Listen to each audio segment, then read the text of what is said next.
Com este vídeo, quero chamar a atenção para alguns aspectos do funcionamento da tiroide que poucas pessoas falam. Provavelmente já fez análises à tiroide e disseram que está tudo bem, mas talvez não seja bem assim. As hormonas da tiroide são fundamentais para regular muitos dos nossos metabolismos, regulam a temperatura corporal e todo o seu corpo. E para ver a importância que estas hormonas da tiroide têm nas pessoas, elas são as primeiras hormonas a serem formadas no bebê. Infelizmente, há muitos casos de pessoas não diagnosticadas. Há também pessoas diagnosticadas, mas mal controladas. E outras pessoas que são diagnosticadas e que nem sequer são tratadas, ou que são também, o tratamento também não se mostra eficaz porque continuam a sentir todos os sintomas associados a um hipotireoidismo. O diagnóstico do hipotireoidismo subclínico deve ser feito, então, quanto a mim, de uma forma um pouco mais correta, mais específico, e procurar outros indicadores que têm que ser levados em conta para além dos indicadores habituais. Os sintomas, normalmente, que são associados ao hipotireoidismo, como sabemos, é a dificuldade em perder peso, a questão do cabelo, a questão das unhas, e também o edema nos olhos e muitas vezes edema na própria tiroide. Mas o que é facto é que existem outros sintomas que muitas vezes não estão correlacionados com a tiroide, mas podem querer dizer que a sua tiroide não está bem. E é isso que eu hoje queria também chamar a atenção, para que não pense que a sua tiroide está a funcionar na perfeição apenas atendendo e avaliando os valores do TSH e do T4 livre, que são os valores que são normalmente pedidos. Muitas vezes nós temos que ir para além disso. Então, a depressão, a obstipação, o intestino irregular, o sono irregular, a instabilidade, a irritabilidade, o colesterol alto, os baixos níveis de progesterona, a desregulação dos ciclos menstruais. Podia estar aqui a falar de muitos sintomas, muitos, que podem estar associados e que nos podem querer dizer que a nossa tiroide não está a funcionar bem. Então, falando um bocadinho dos valores das análises, acho que é importante tentarmos só levantar aqui o véu e desmistificar de uma forma que eu vou tentar que seja o mais clara possível e básica para que toda a gente possa entender. Falar um bocadinho do TSH, que todos nós que nos preocupamos com a tiroide pedimos e avaliamos, e todos nós, enquanto doentes e pacientes, vamos logo ver como é que está o nosso TSH. O TSH é a hormona tiroestimulante e é o valor de referência, então, que normalmente permite avaliar se há um hipo ou um hipertiroidismo. Infelizmente, a maioria das pessoas limita a decisão ou o diagnóstico se tem hipo ou hipotiroidismo a este valor. Quando o TSH sobe, o que é que significa? Existe um hipotiroidismo e significa que a tiroide não consegue produzir o T4, que é a hormona da tiroide, em quantidade suficiente, e então o estímulo tem que ser maior, ou seja, há a produção de mais quantidade de TSH para que o corpo consiga manter os valores do T4 normais. Então há um aumento do TSH e é isso que mostra que há um desequilíbrio da tiroide. Mas muitas vezes os valores do TSH estão dentro dos valores de referência que estão indicados pelo laboratório, que vêm lá no intervalozinho nas análises, e isto não significa que a sua tiroide esteja a funcionar na perfeição. Porquê? Este valor do TSH é uma hormona produzida, portanto, a hormona estimulante da tiroide é produzida pela adenohipófise no cérebro e não pela tiroide.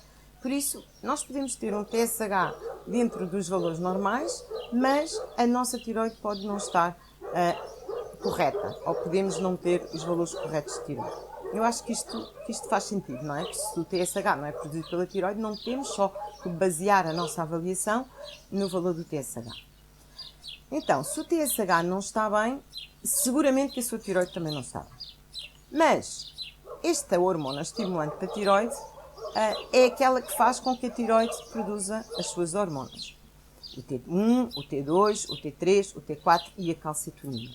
O T4 é o que é maioritariamente produzido pela tiroide, é uma molécula que é composta por um aminoácido que se chama tirosina com 4 átomos de iodo.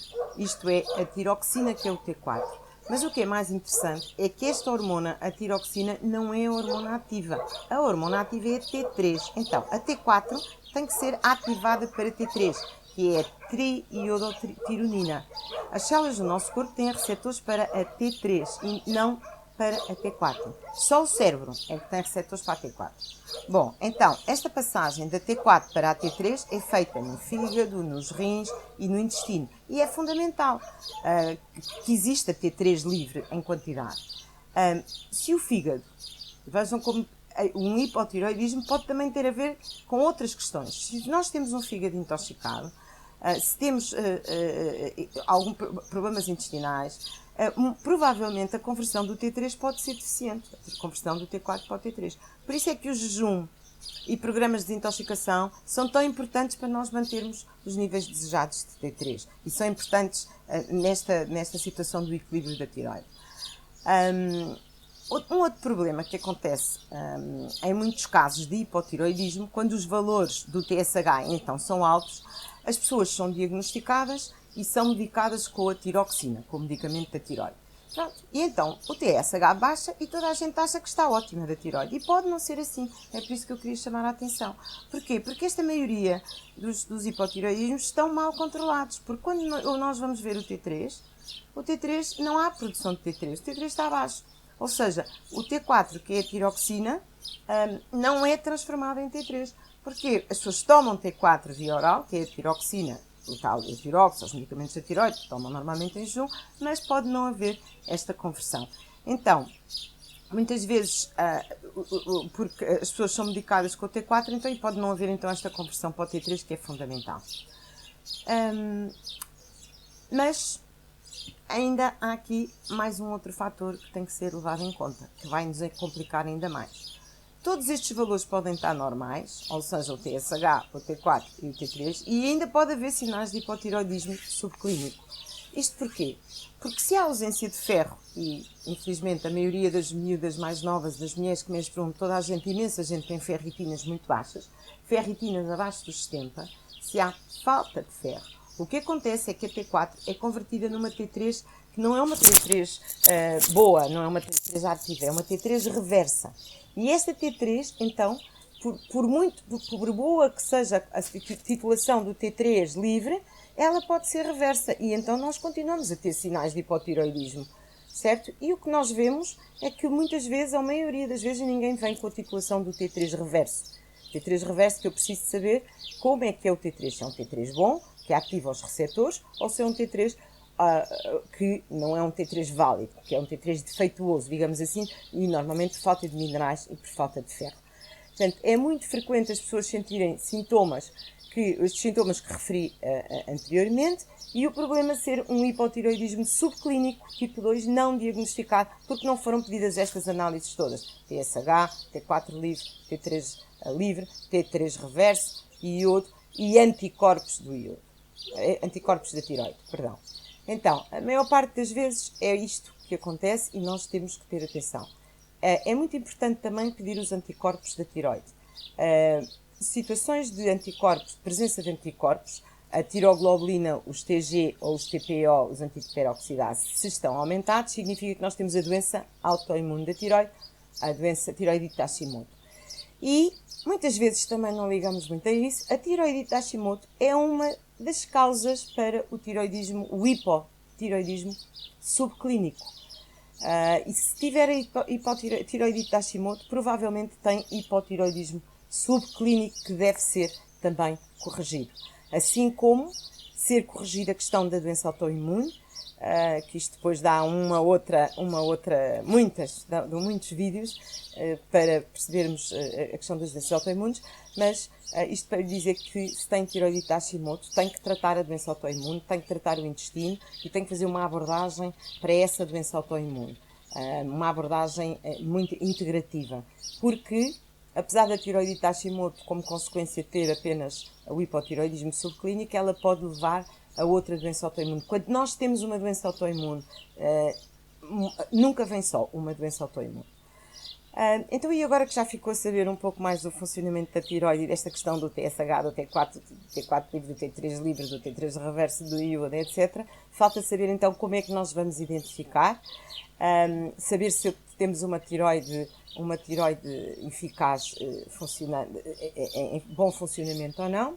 E na próxima conversa eu vou indicar-vos então quais são exatamente os valores que nós devemos ter nas análises, o intervalo correto, e também o que fazer, porque aqui o importante é agora, se os meus valores não estão corretos, o que é que eu posso fazer para melhorar a minha tiroide e, consequentemente, melhorar toda a minha saúde.